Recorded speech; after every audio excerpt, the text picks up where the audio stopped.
Sifat-sifat ini sudah ada di zaman baginda Rasul. Hadis baginda Rasul. Dalam Al-Quran sudah diturunkan oleh Allah tentang sifat-sifat dan namanya Allah. Allah punya tangan. Dalam hadis sahih Imam Bukhari, Allah punya qidam, Allah punya kaki. Dalam satu riwayat Al-Quran, dalam salah satu penafsirannya, Allah punya sak, punya betis. Dan ini masih multi penafsiran. Allah punya basar, Allah melihat dan kita akan melihat Allah. Allah beristiwa di atas arsy-Nya. Yang kabarnya yang ini akan kita jadikan sebagai bahan fokus kita, apa pandangan Ibnu Taimiyah tentang di mana Allah. Allah beristiwa di mana Allah. Itu semuanya sudah ada dalil syar'inya yang tidak bisa kita pungkiri. Yang jadi pertanyaannya, bagaimana pandangan generasi imam-imam awal umat ini?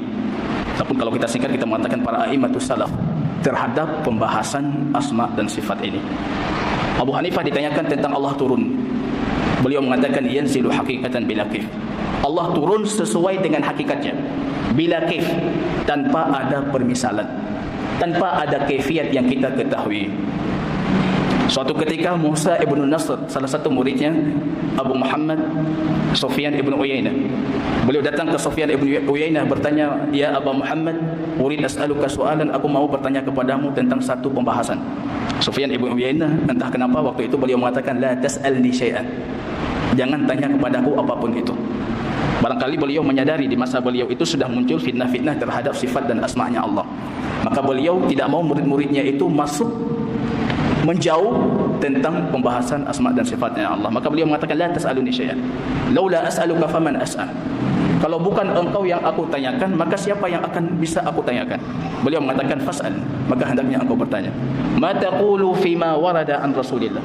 Apa pendapatmu tentang hadis-hadis yang dibawakan oleh baginda Rasul tentang Allah beristiwa di atas arsy, tentang Allah turun, tentang Allah punya tangan yang sifatnya hakikah bukan majas, tentang sifat-sifat lainnya? Beliau mengatakan, "Amirruha kama ja'at." Amirruha kama ja'at. Kalau kita ikuti lafaz ini hampir lebih 20 para a'immatus salaf yang mengatakan ketika ditanyakan tentang sifat, amirruha kama ja'at. Jadi lafaz ini sebenarnya kuncinya. Apa maksud dari lafaz amirruha kama ja'at? Yang Asy'ariyah mendefinisikan sesuai dengan kehendak mereka.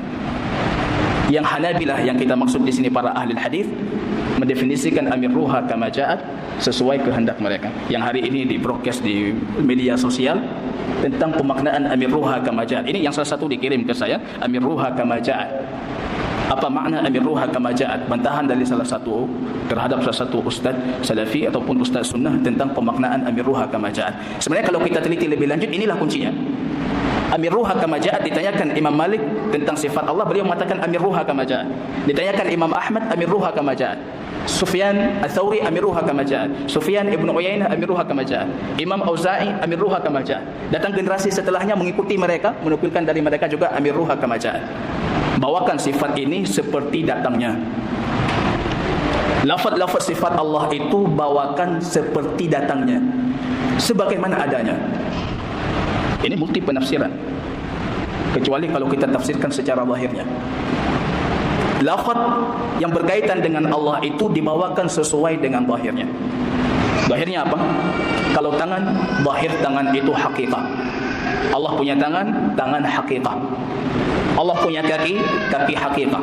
Kita melihat Allah, kita melihat Allah secara hakikah. Allah turun di sepertiga malam, itu Allah turun secara hakikah. Allah bersemayam di atas arsy, itu bersemayam secara hakikah. Ini sebenarnya pandangan para ahli hadis. Amirruha kama ja'at itu artinya kita bawakan tanpa pentakwilan. Jangan ditakwil-takwil. Apa yang ada itulah maknanya. Maka sebagian Imam Ahmad pernah mengatakan faqira'atuhu tafsiruhu. Bacaannya itulah tafsirnya.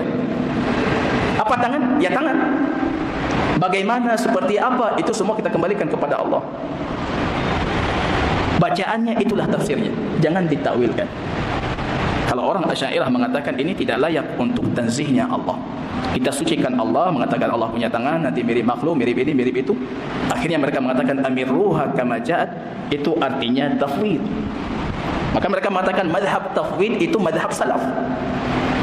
Mazhab tafwid, apa artinya tafwid? Ini sudah kita jelaskan pada pertemuan yang lalu. Tafwid itu cuma mengimani lafaznya saja. Maknanya kembalikan kepada Allah. Lafaz tangan itu kita imani, tapi makna tangan jangan, kembalikan kepada Allah. Itu tafwid. Maka amiruha kama ja'at, lafaznya yang kalian imani. Mereka mengatakan lafaznya diimani, maknanya kembalikan kepada Allah. Ini sebenarnya penafsiran seperti ini batal. Kalau kita lihat Imam Ahmad dalam kitab sunnahnya paling sering mengatakan amiruha kama ja'at.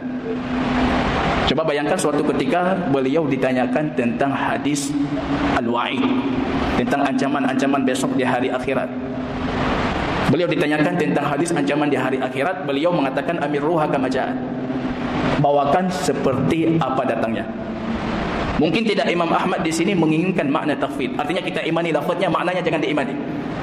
Ini padahal bukan tentang asma dan sifat, tapi tentang ancaman hari akhirat, azab-azab di akhirat. Tapi Imam Ahmad mengatakan kita imani. Yang penting ini pembahasan gaib, apa yang datang kita imani. Kefiatnya apapun jenisnya itu kita kembalikan kepada Allah. Maka ini batil. Makna tafwid dari amiruha kama ja'at itu bukan makna zahirnya. Harus ada dalil untuk membuktikan kalau para imam-imam itu menginginkan dari kata amiruha kama ja'at makna tafwid. Harus ada dalil. Kalau tidak kita kembalikan ke zahir makna. Apa zahir maknanya?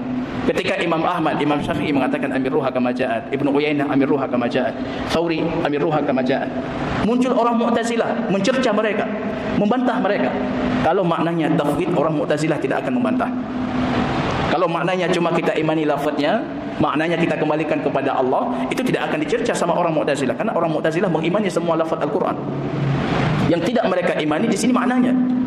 Tapi kalau kita perhatikan dalam sejarah bagaimana dialog antara Imam Syafi'i dengan Mu'tazilah, dialog antara Imam Ahmad dengan Mu'tazilah, tentang Imam Auza'i dan Sufyan Ats-Tsauri dengan Mu'tazilah. Kenapa mereka membantah para imam-imam salaf tersebut? Karena imam-imam itu menginginkan kita mengimani maknanya. Kita mengimani maknanya, bukan cuma sebatas mengimani lafaznya. Ini kaum muslimin rahimani wa rahimakumullah, ini sebenarnya kata kuncinya. Password pembahasan ini, kalau kita ingin kembalikan, ini tidak di zaman salaf. Apa sebenarnya makna amirruha kama ja'at? Bawakan maknanya sesuai dengan makna yang dia datang dengannya. Faqira'atuhu tafsiruh. Bacaannya itulah tafsir dari makna. Nah, kalau kita perhatikan kaum muslimin rahimani wa rahimakumullah, maka di sini Ibnu Taimiyah rahimahullah dalam Majmu' Fatawa, ini saya bawa Majmu' Fatawa dibandingkan membawa banyak buku-buku beliau. Kalau ini sudah dikumpulkan semua kitab-kitab beliau yang berkaitan tentang asma dan sifat, langsung dibuat dalam 1-2 jilid ya, tentang asma dan sifat. Ini versinya Ibnu Taimiyah rahimahullah.